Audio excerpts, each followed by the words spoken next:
ছেলে, ওই যে তোমার বোন এখনো ল্যাংটা হয়ে ওখানে দাঁড়িয়ে আছে দোকানের সামনে, কা পুরুষ জবাব দিব কেন? তোমার বাপকে জবাব দিতে বলিও বিচারের মাঠে। তুমি ভেবেছো কি বিচারের মাঠকে তুমি এত সহজ মনে করো? বিচার যেদিন আরম্ভ হবে সেই দিন আল্লাহ প্রথমে বলবেন, আল ইয়াউমা লা তামলিকু নাফসুন লিনাফসিন শাইআ ওয়াল আমরু ইয়াউমাইযিন লিল্লাহ। আজ কোন মানুষের কোনো উপকার করতে পারবে না, একচ্ছত্র মালিকানা আমার হাতে থাকবে। আমি আল্লাহ বলছি, আজকে কোনো মানুষের কোনো উপকার করতে পারবে না।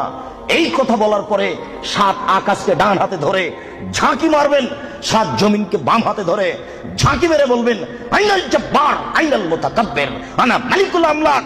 স্বৈরাচারী, স্বেচ্ছাচারী, অহংকারী, বদমেজাজিরা কোথায়? আমি হচ্ছি রাজাধিরাজ। এখন বিচার আরম্ভ হচ্ছে।